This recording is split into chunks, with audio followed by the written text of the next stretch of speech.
Making the headlines tonight. Prime Minister Hun Sen and his wife received the fourth dose booster vaccine. Prime Minister Hun Sen celebrates 37 years as Prime Minister today. The results of the 2020-2021 high school baccalaureate exams come out today for Phnom Penh and Kendal provinces. Poland warns Europe is at the greatest risk of war in 30 years with escalating tensions in the region. The National Football League says the Super Bowl will be played before a full house in Los Angeles despite surges of COVID-19 cases. And Tokyo's Ueno Zoological Gardens held the first public viewing of twin giant panda cubs who were born in June last year.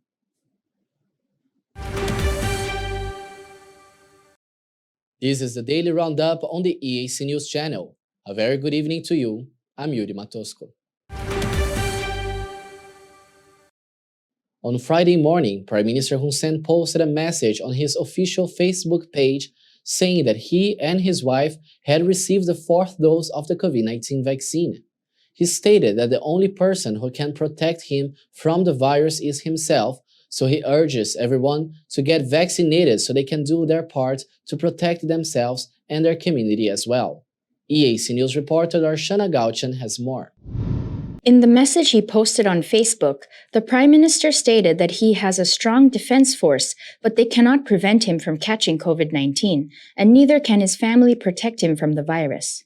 He reiterated that only he can protect himself from the virus by getting vaccinated, then urged all citizens to receive the vaccine and booster shots to do their part in protecting themselves, their families, communities, and the nation as a whole.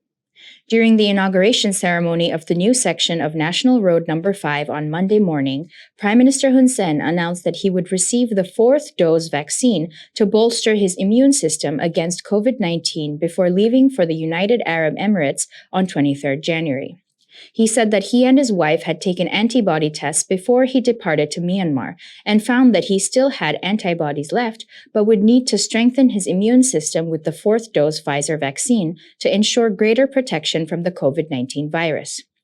Previously, on 14 September 2021, Prime Minister Hun Sen and his wife Bunrani Hun Sen received the third dose of the COVID-19 vaccine. Since then, 4 months have passed, which is the recommended gap between the third and fourth booster doses, and according to the Ministry of Health, who say that every dose of the vaccine should be taken with a gap of 4 to 6 months. Darshana Gauchan, EAC News. The chairman of the Universal Peace Federation, Thomas G. Walsh, has released a statement letter declaring the organization supports Prime Minister Hun Sen as the chairman of ASEAN for leading a peace mission to Myanmar. The letter stresses, the current crisis in Myanmar is of global significance and the expedite effort to defuse the situation is imperative. Thomas Walsh has also written that as a result of ASEAN and Prime Minister Hun Sen's efforts, substantial progress is being made toward a resolution of the current crisis. The statement applauds the outcomes of the peace mission stated in the joint statement adopted on 7 January, which opens a path to reconciliation and peace in Myanmar. It states that the UPF stands in full support of the outcomes and agreements, which are the agreement to maintain a ceasefire until the end of 2022, the agreement to allow special envoys to meet all parties to the conflict, and the agreement to allow humanitarian assistance. The Universal Peace Foundation is an NGO with general consultative status with the Economic and Social Council of the United Nations and has its headquarters in New York, United States. Prime Minister Hun Sen and the Prime Minister of Singapore, Lee Hsien Loong, have agreed to continue the work of the ASEAN Foreign Ministers meeting, especially the work of the Special Envoy of the ASEAN Chair, to help resolve the crisis in Myanmar. This agreement was made during a meeting between Prime Minister Hun Sen and Prime Minister Lee Hsien Loong over video conference Friday afternoon. During the meeting, the Prime Minister of Singapore thanked Prime Minister Hun Sen for his contribution to resolving the crisis in Myanmar and expressed his support for the efforts made by Cambodia during its chairmanship of ASEAN this year. The minister delegate attached to the Prime Minister, Minister Kao Kim Hoon, told reporters after the meeting that there was an exchange of views between the two prime ministers, and that Prime Minister Lee Hsien Loong also agreed with Prime Minister Hun Sen that the resumption of work is to allow the ASEAN foreign ministers to have a meeting to review further work, especially the work of the ASEAN chair, which requires the help of Myanmar.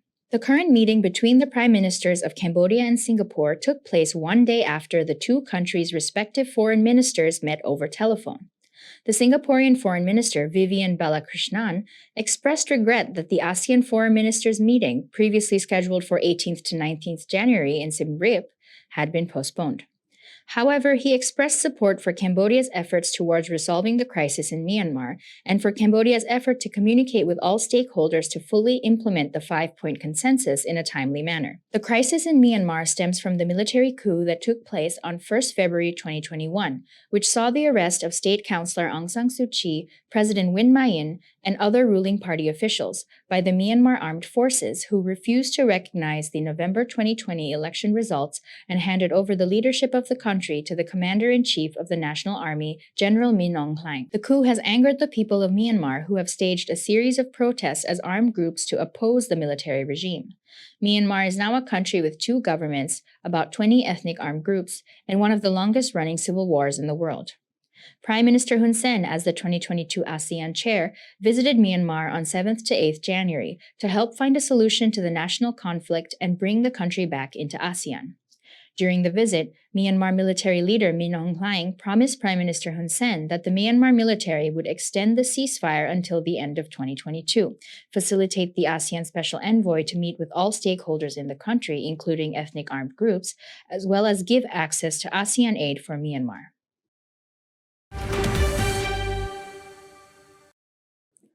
It has been 37 years since Prime Minister Hun Sen assumed his position as Prime Minister of Cambodia, after the National Assembly elected a 33-year-old as chairman of the Council of Ministers on January 14, 1985. He is one of the longest-serving prime ministers in the world, and his ability to hold this position for so long has been attributed to his loyalty to the monarchy. Cambodia has gone through decades of division and civil war, and uniting the country under the same government has not always been as easy as it is now. It is even more difficult to maintain a stable situation and not turn back to war again. However, under the leadership of Prime Minister Hun Sen, it has been possible. 14th January 2022 marks the 37th anniversary of Prime Minister Hun Sen's tenure in office as the leader of the Kingdom of Cambodia. He is one of the longest-serving prime ministers in the world, and his ability to hold this position for so long has been attributed to his loyal and true followership of the monarchy.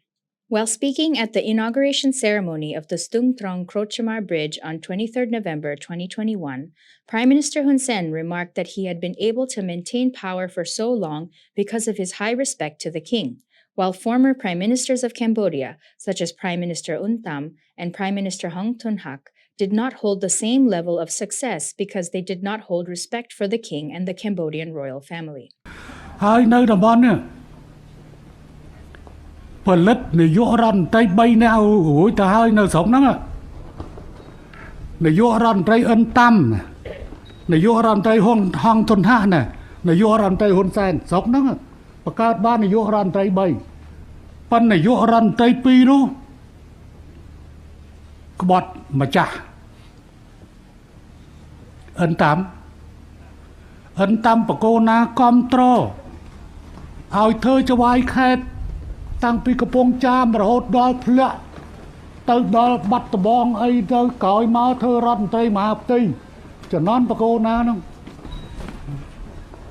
cõi má thơ răn tây rồi bỏ luôn nó rùm trong này tùm lẽ và cô na bây đằng hong thôn hạ coi chân và đại hôn sen ọt nó không chẳng bàn hôn sen đâu bàn du nâng hôn sen đâu bàn du và nâng cứ buộc trong miền có bát tờ này cái phụ đuôi của cô ná còn cha ơi trôi phải mà ký hôn sen tờ bát từ chẳng tới trong hót tới và ra xa đấy It has been 37 years since the National Assembly of Cambodia elected the then 33-year-old chairman of the Council of Ministers to become Prime Minister on 14th January 1985. Prime Minister Hun Sen served as the Minister of Foreign Affairs for 6 years between 1979 to 1985, and then as acting Prime Minister for 3 months after Chan Si left to the Soviet Union for medical treatment. The Prime Minister has received the support of both party leaders and state leaders. His inauguration as Prime Minister came at a time when the country was suffering from severe food shortages due to floods and droughts, and was plagued by border fires and economic blockades from neighboring countries. At the time, Prime Minister Hun Sen told the National Assembly to not let any people die of starvation and have their deaths be unresolved. On the one hand, protect the people. On the other hand, prevent the Khmer Rouge from returning. There were many tasks needed to be achieved, both diplomacy and negotiation, to bring peace to Cambodia. In order to achieve these aims, Prime Minister Hun Sen decided to negotiate and form an alliance with King Norodom Sihanouk. 2 years after Prime Minister Hun Sen assumed his role in office, he went to hold talks with King Norodom Sihanouk over disputed Cambodian parties, and in order to continue negotiations until an agreement could be reached. On 23 October 1991, as a result of the talks between Prime Minister Hun Sen and King Norodom Sihanouk, the Paris Agreement was established, which led to the election and the establishment of the Second Kingdom of Cambodia in 1993. After the 1993 election, Prime Minister Hun Sen was elected by the National Assembly as the second Prime Minister to work with the first Prime Minister, the late Prince Norodom Ranariddh. Although Prime Minister Hun Sen was the second Prime Minister, a majority of the work fell on him to deal with, including protecting the people from the Khmer Rouge. Prime Minister Hun Sen decided to set out a win-win policy to end the Khmer Rouge and finally lead Cambodia to become a fully independent, united territory in 1996. The roof of monarchy and one government was established after more than 500 years of Cambodian history. Due to the success of the Prime Minister's leadership, the Cambodian people have voted for his party, the Cambodian People's Party, at every election since 1998. According to the latest UN assessment, for the first time in the history of Cambodia, the country has been able to meet conditions that free it from the status of least developed country. The goal is to become a middle-income country by 2030 and a high-income country by 2050. Furthermore, data from the World Bank shows that Cambodia's GDP per capita increased from $254 in 1993 to more than $1,543 in 2020. Under the leadership of Prime Minister Hun Sen, Cambodia, which was once in ashes from the flames of war, has become a land of peace and development. People's lives have gradually improved, and the country's image has become more well-known on the international stage. All of this has been considered a difficult achievement by the Prime Minister, who has said he is determined to protect his achievement for the benefit of the Cambodian people in the future. Speaking at the inauguration ceremony of the Stung Trong Krotchamar Bridge on 23 November 2021, Prime Minister Hun Sen said he would continue to hold the position of Prime Minister for longer in order to maintain stability and peace in the country. អត់ទេណាអញ្ចឹងបានលើកនេះអត់ទេសូមបញ្ជាក់ជូនឲ្យហើយតម្លៃណាក៏ដោយហ៊ុនសែនមិនអត់មិនអាចអោនក្បាលទទួលយកការគៀបសង្កត់ណាមួយដែលនាំទៅដល់អស្ថិរភាពនិងបាត់សន្តិភាពរបស់ប្រទេសនេះហ៊ុនសែនសូមប្រកាសសារជាថ្មីម្ដងទៀតនៅស្រុកកំណើតរបស់ខ្លួនទោះបីអស់បលាយនៃការបន្តអាណត្តិរបស់ខ្ញុំប្រមាណឆ្នាំតទៅទៀតស្រែងខ្វល់ចិត្តខ្ញុំហើយតែប្រជាជនបោះឆ្នោតឲ្យខ្ញុំនៅធ្វើរហូត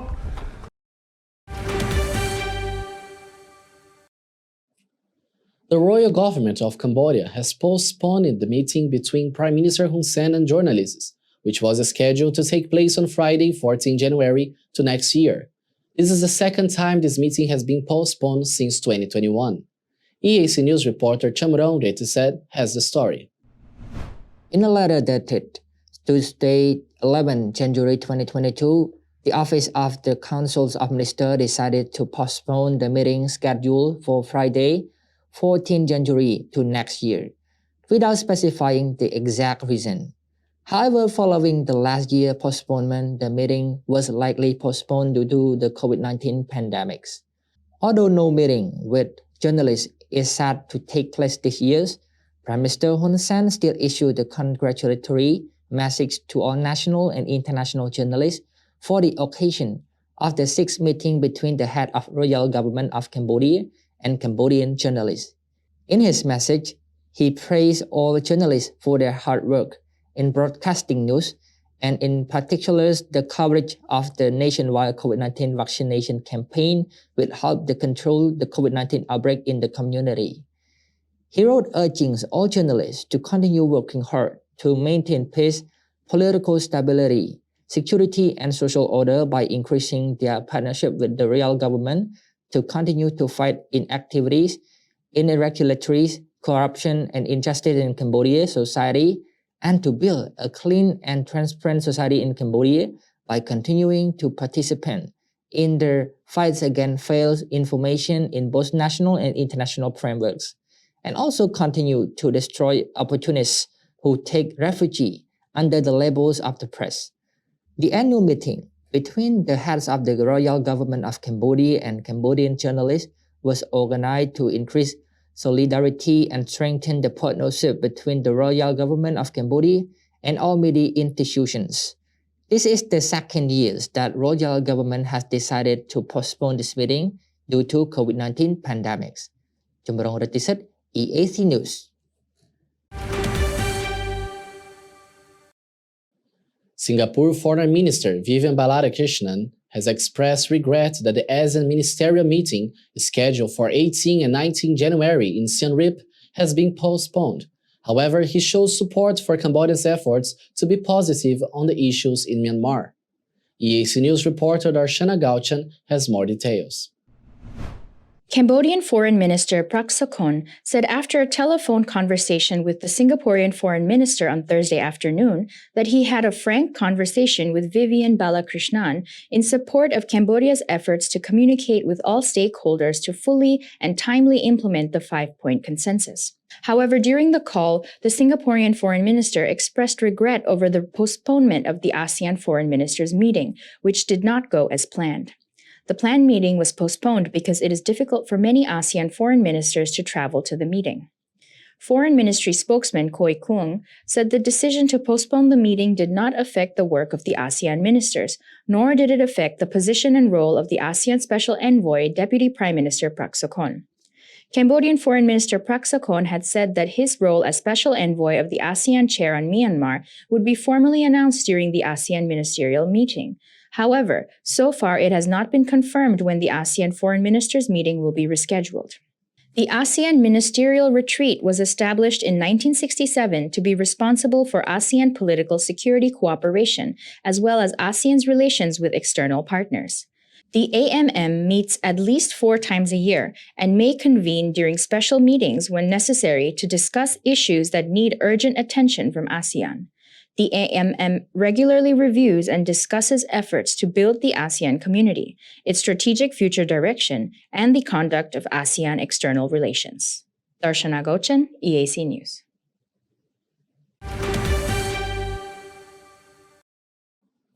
The Ministry of Education, Youth and Sports will announce the high school baccalaureate exam results for Phnom Penh and Kendal province at 3 p.m. on Friday, 14 January, and other provinces on Saturday, 15 January. Previously, it was announced that the results will be released between 18 and 19 January 2022, but it is not yet clear why the date for the exam results was changed. EAC News reporter Sirepo Kong has more. According to a press release issued by the Ministry of Education on Thursday, 13 January, the Department of Education in each provincial capital in Cambodia would be receiving the list of examination results at the writing centers in each constituency, according to the updated time and date. For the opening of the examination result package in each district, the director of the educational institution must be present, including a representative of the Office of Education, Youth and Sports of the Municipal District Commune Administration and a representative of the local authorities. In addition, the announcement of the baccalaureate result must be linked to the report sent back to the Department of Exam Affairs via social media Telegram, confirming the status of the received exam result package with the stamp of the Department of Exam Affairs, as well as the exact time the result package was opened. The high school baccalaureate exam for the 2020 to 2021 academic year was held on 27 to 28 December 2021, with a total of 114,185 participating candidates. Kong Srepoa, EAC News. The results of the 2020-2021 high school baccalaureate exam were released today, a few days earlier than previously scheduled. Students could choose whether to receive their results online or in person, a measure that was introduced just this morning in order to limit the crowding and prevent the spread of COVID-19. Last year, in 2020, there was no high school exams because of the pandemic, and all students received passing marks. This year, EAC News went out to see how students were feeling after receiving their results. High school students in Phnom Penh and Kandal province received their baccalaureate exam results today. Following a full year of studying online, many students felt the pressure of in-person examinations, a mix of both excitement and stress. EAC News went out to interview some students outside an examination center to see how they were feeling after receiving their results. The result met my expectations. Actually, they are more than what I expected. I expected that I might just pass the exam, but actually I got a good result. I got C grade.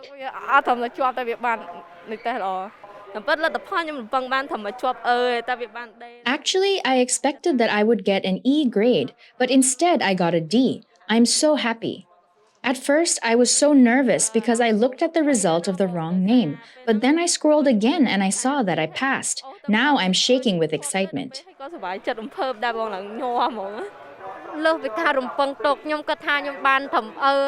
It's more than what I expected.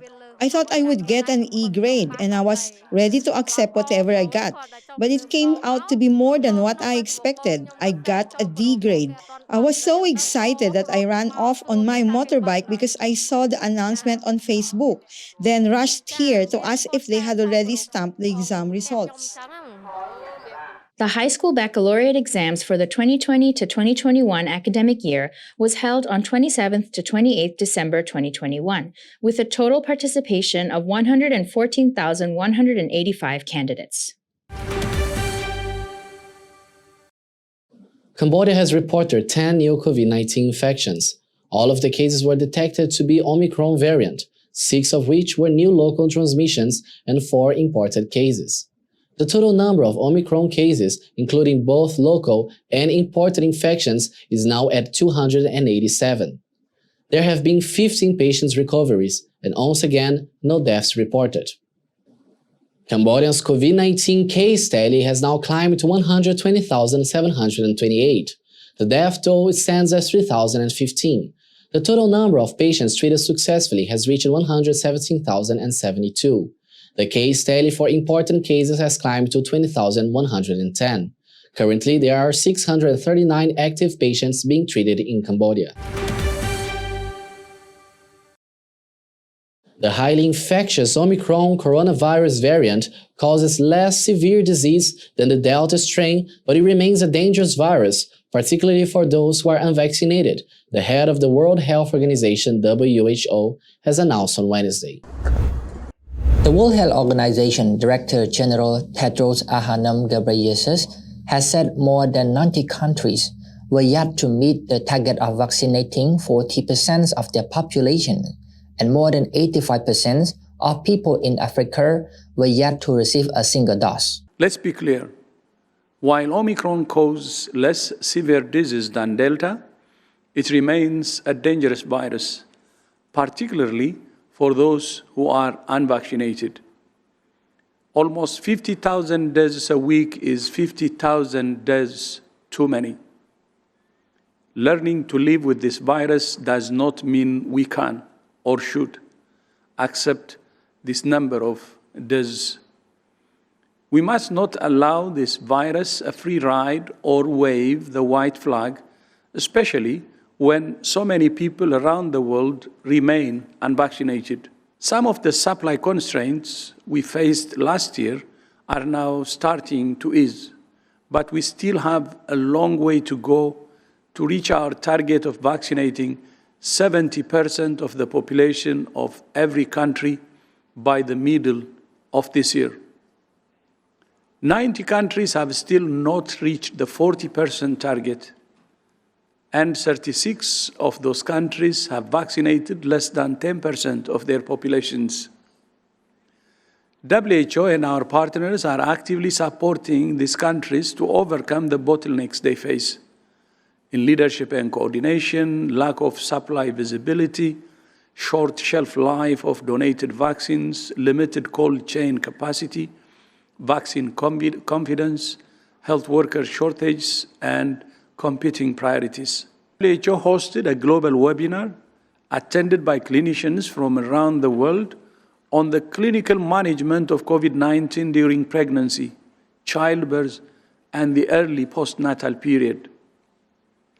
Pregnant women are not at higher risk of contracting COVID-19, but if they're infected, they're at higher risk for severe disease. That's why it's vital that pregnant women in all countries have access to vaccines to protect their own lives and those of their babies. We also call for pregnant women to be included in clinical trials for new treatments and vaccines. Fortunately, mother-to-baby transmission in utero or during birth is very rare, and no active virus has been identified in breast milk. He has also said the majority of people hospitalized around the world with COVID-19 were unvaccinated, and that if transmissions were not curtailed, there was greater risk of another variant emerging that could be even more transmittable and deadlier than Omicron. In its weekly epidemiological report on Tuesday, the WHO reported that cases have increased by 55% or 15 million in the weeks of January 9, compared to a week earlier, which is by far the most numbers of cases reported in a single week. Russian Deputy Foreign Minister Sergei Ryabkov said on Thursday that Washington's rejection of Moscow's key security demands were leading talks to a dead end. The Russian Deputy Foreign Minister has said he saw no reason to organize a new round of talks in the near future on security guarantees, but he has mentioned dialogue was for now continued on various fronts. He said the main problem is that the United States and its NATO allies are not prepared under any guise to meet the key demands of Russia for NATO, which they have discussed and analyzed over and over again. The demands are for the non-proliferation of NATO, the rollback of alliance infrastructure, and a return to its 1997 borders, and, of course, on the issue of legally binding guarantees on the non-deployment of systems in the immediate vicinity of Russia's borders. The foreign minister also said that they can no longer retreat, and they can already see that there will be other measures, other actions against their opponents if they don't consider their demands and their needs in the end. Earlier, the Kremlin gave a bleak assessment of Russia's security talks with the United States and NATO this week, describing them as unsuccessful and saying there was disagreement on fundamental issues.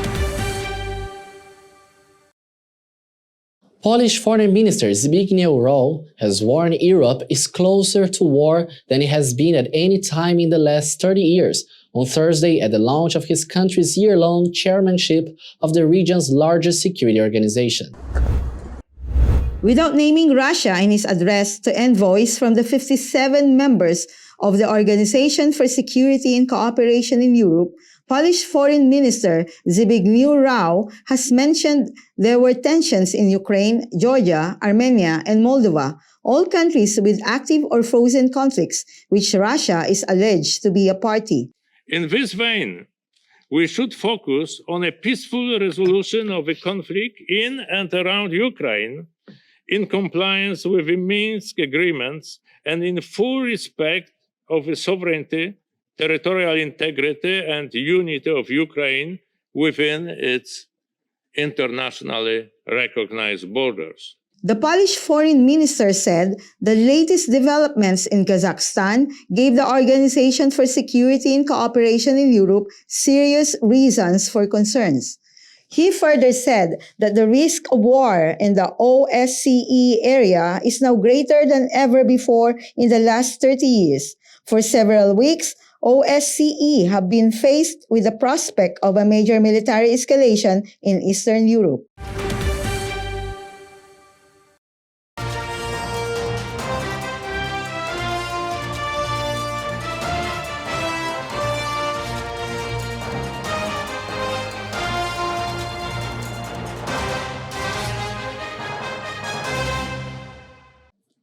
Now for a look at news making international headlines this Friday, 14th of January.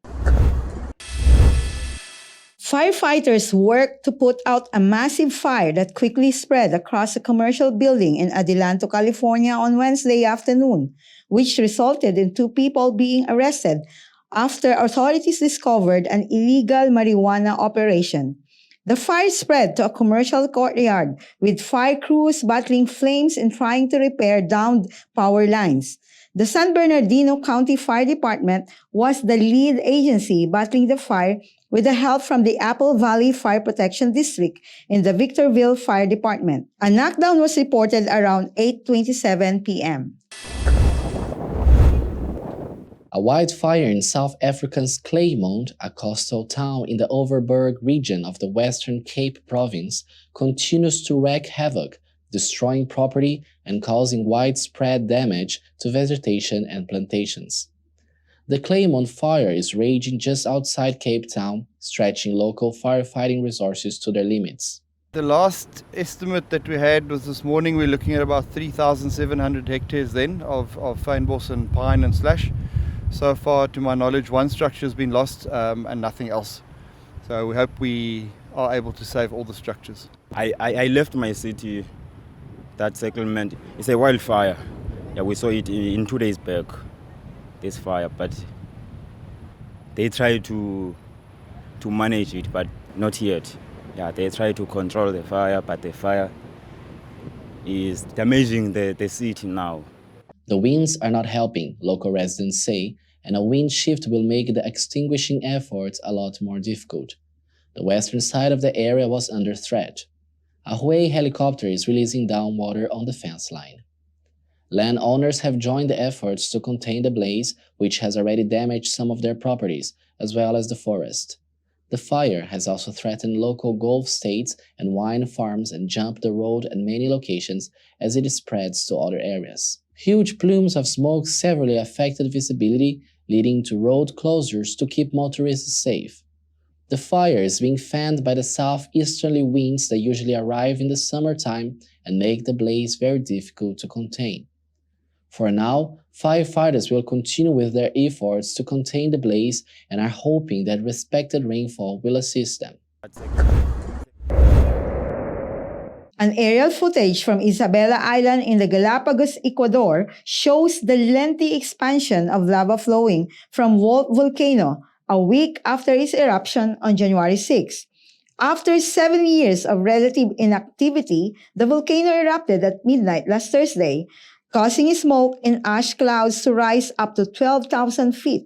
Lava flowing from the volcano has covered about 15 kilometers and is moving through the path of past eruptions, said the Ecuadorian Ministry of Environment, Water and Ecological Transition. Ecuador's Environment Minister, Gustavo Manrique, visited the site 3 days after the eruption and said the lava was less than 5 kilometers from the coast and flowing far from where wildfire species are primarily located.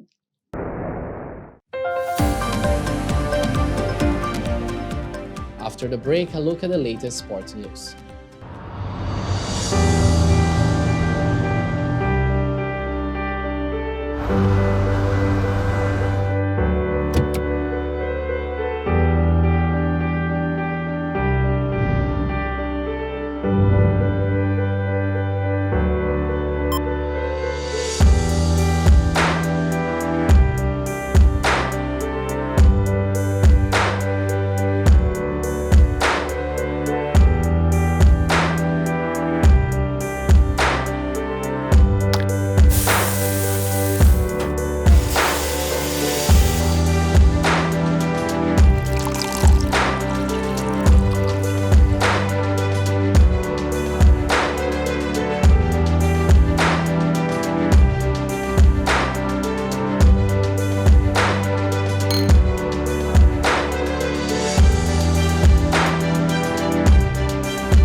EAC News' audience is growing. Our YouTube channel has over 150,000 verified subscribers. To mark the milestone, we've received the Silver Creator Award from YouTube. It's given to channels with over 100,000 subscribers. YouTube CEO Susan Wojcicki says the award celebrates EAC News' hard work and incredible achievement. She says we brought a unique voice and style to the world, but have also created valuable connections and built a community along the way. The next milestone we're going for is 1 million subscribers, and we'd really like that Gold Creator Award. So if you're not already a subscriber, head to YouTube and search for EAC News. Subscribers get alerts when the daily Roundup is premiering and live events are streaming. Get all the latest breaking news and updates from Cambodia in English. The EAC News channel on YouTube. Cambodia made clear.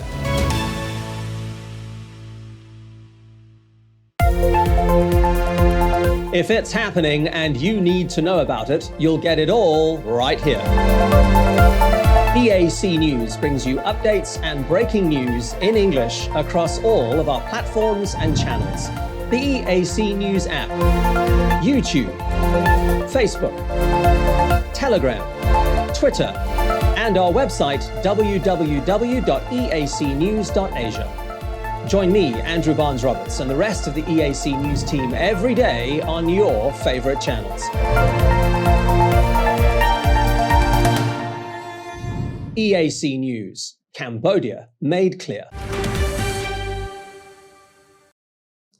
Saudi Arabia waived its requirement for visitors to be fully vaccinated to allow soccer players from Spain to compete in the Spanish Super Cup on Saudi soil.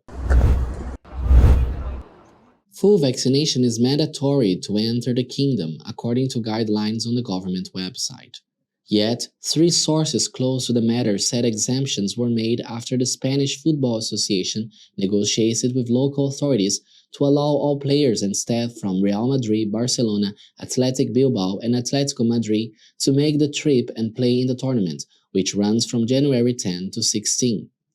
Brazil coach Tite announced on Thursday, January 13, that he was leaving Atletico Madrid defender Renan Lodi out of his squad for the next 2 World Cup qualifiers because the player has not had a full course of COVID-19 vaccines. Lodi is currently in Saudi Arabia, where Atletico Madrid will play Atletico Bilbao later on Thursday in the second semi-final of the revamped Super Cup. A source close to the player told Reuters that he has had the first dose of the vaccine and is scheduled to take the second on January 31.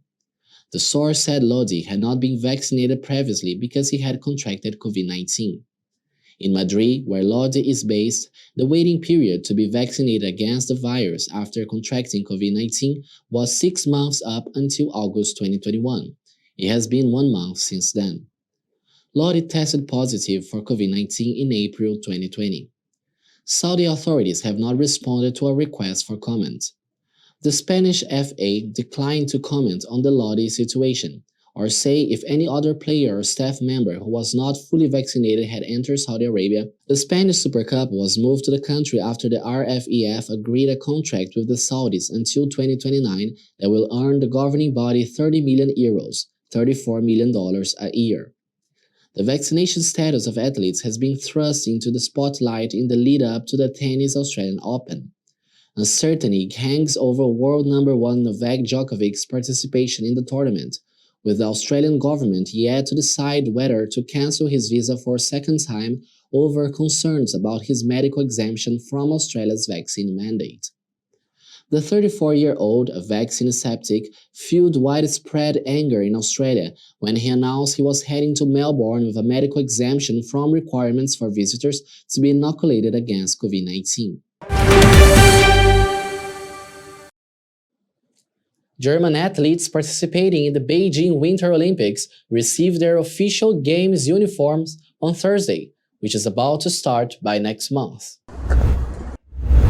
Among them was ski jumper Markus Eisenblincher, who is counting on the power of the German winter athletes.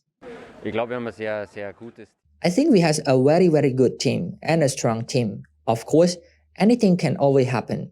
But I am not personally stressed by it. In the end, it is a competition and we will give our best performance, and of course, there are possibility of medals. But yes, it just comes to what happened on the day, and I hope that we all prepare well enough for it. Ice hockey player Moritz Müller prefers not to get involved in the politics, but to focus on the sporting aspect. I mean, this discussion never actually take place with the athletes themselves, but all way around and above, and it is usually not about the interest of the athletes, rather mostly about the interest of some third parties who want to draw an advantage for themselves from the fact that the game might be cancelled, because they themselves might have something to gain from it. For me, personally, the Olympics Games are the greatest things you can experience as an athlete. And that's why I want them to take place. I want us to be there. The USA had called on the International Olympic Committee, IOC, to postpone the Winter Olympics in February 2020 because of China's disregard for human rights. Among other things, the US accuses China of genocide against the Uyghur Muslim minority. The US declared it would not send diplomatic representatives to Beijing. China rejected allegations of human rights violation and announced resolute countermeasures.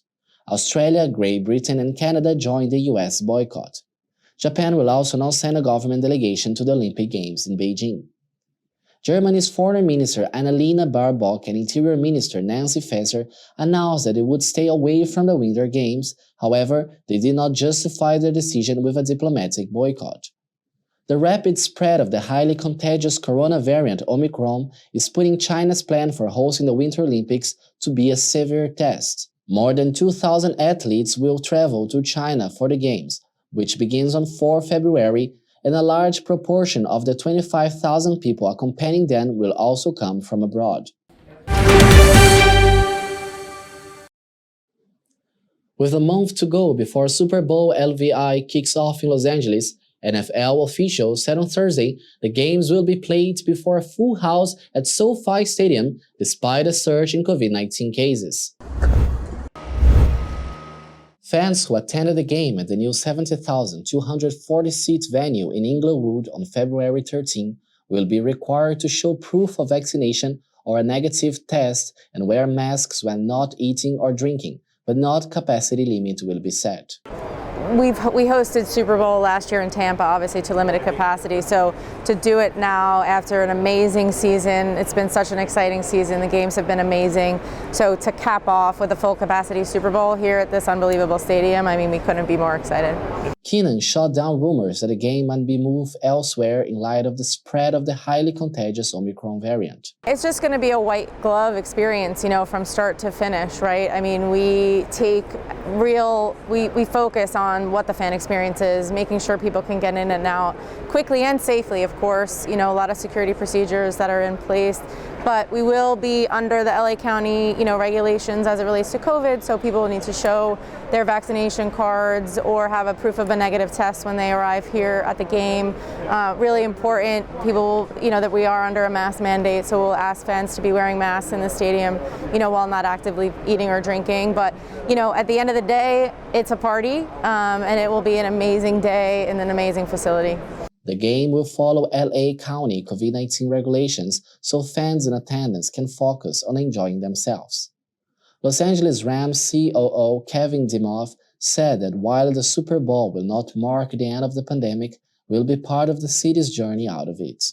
Well, I think it's so important for our city to start that journey back. And for a long time we talked about this maybe being the first post-pandemic event. Well, I'm not sure that may not hold true anymore as we fight this latest variant. But truly, this is about getting people back to travel, making people feel safe, how we enjoy great events, great sporting events in a safe manner, being vaccinated, having negative tests, wearing masks. And can Los Angeles do it? And we have such an amazing advantage of being outdoors, in Los Angeles in February, to be able to plan those events across the city, truly in a safe manner will bring people to SoFi Stadium. And since it is Hollywood, the stars of entertainment will be out in full force, starting with a halftime show that will feature LA rappers Dr. Dre, Snoop Dogg, and Kendrick Lamar, as well as Eminem and R&B singer Mary J. Blige. Now for a look at how the weather is going to be playing out by tomorrow.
And finally, Tokyo's Ueno Zoological Garden held the first public viewing on Wednesday of twin giant panda cubs Lei Lei and Xiao Xiao, who were born in June last year. Over 500 lucky winners of a lottery walked into the panda enclosure on Wednesday morning to get their first look at Japan's popular twin pandas. Their mother, Shinshin, arrived in Japan from China about a decade ago, and they are the first twin pandas born in the capital's Ueno Zoo. A 37-year-old visitor said, "They are really cute. I applied for the lottery at the end of last year, so I was really looking forward to it. I was wondering whether this event would be held because the Omicron variant is spreading, but it was really nice that we got to see them." The panda public viewing event will span over 3 days, while the zoo itself has been temporarily closed since January 11th due to the resurgence of new COVID-19 cases in Tokyo. Only the limited number of lottery winners will have 1 minute each to view the mammals. It is not clear when the cubs will be on display for the public in the near future. According to the zoo, each of the twins weighed about 100 grams when they were born, but they have grown steadily since, with Xiao Xiao weighing 14.6 kilograms and Lei Lei coming in at 14.4 kilograms as of January 11th. Thanks for watching the Daily Roundup here on the EAC News channel. For more breaking news and updates, check our website eacnews.asia. You can also search for EAC News on your Telegram or in your favorite app store. More from the EAC News team tomorrow night at 8 p.m. I will see you then.